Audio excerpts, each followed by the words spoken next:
I don't know if you saw this during our 8 o'clock hour, but my jaw dropped when I saw these youngsters. A junior high in Cicero is full of some pretty darn smart young students.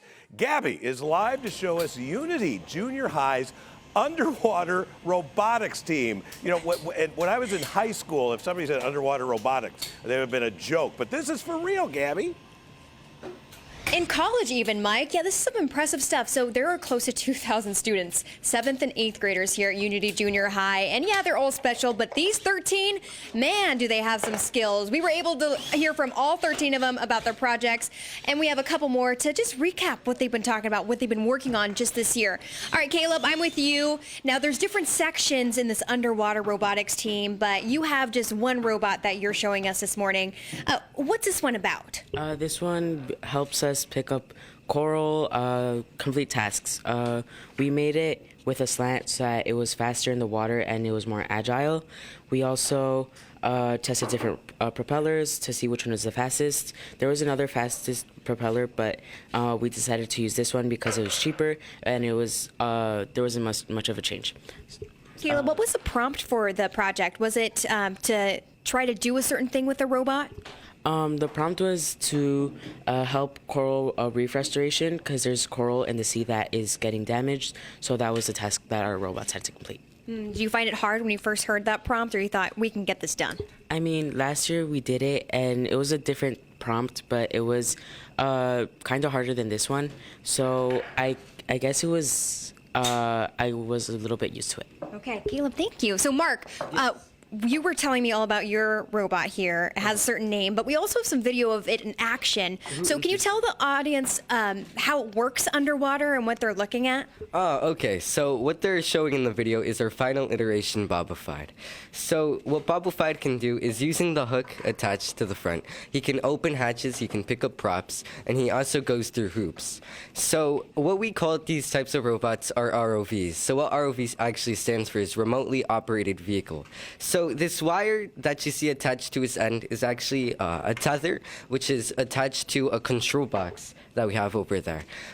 So it's attached through an RJ45 jack, and using that remote, we're able to control the movement of our ROV. So this is what drives us to complete each of those tasks. We have our own designated drivers, and well, it's just what drives us through to our achievements. It's really cool, and I see a bright future for you, Mark. Okay, Alex, you too.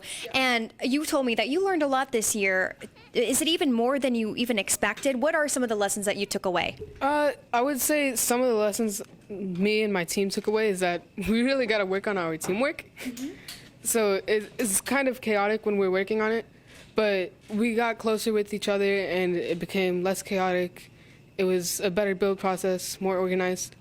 But yeah, I would definitely say teamwork matters in a thing like this, because if you're working your own separate ways, you're going to get a lot of different results, and if those results won't just come from testing.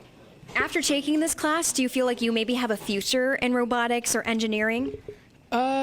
Maybe, yeah. I do want to go to Purdue for aerospace engineering, so okay. That's something. You said it on camera, so it's going to be happening. All right, we have to talk real quick to the teacher who made this all happen, Miss Masheri.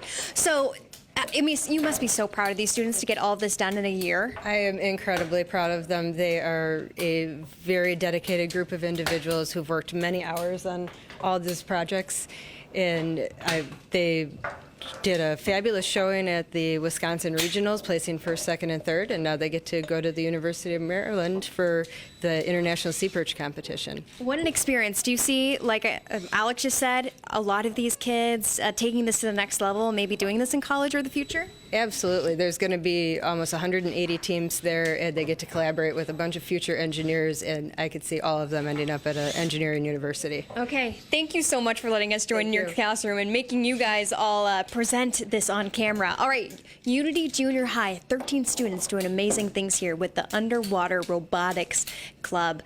All right. We'll have more information on our website, fox32chicago.com. I know.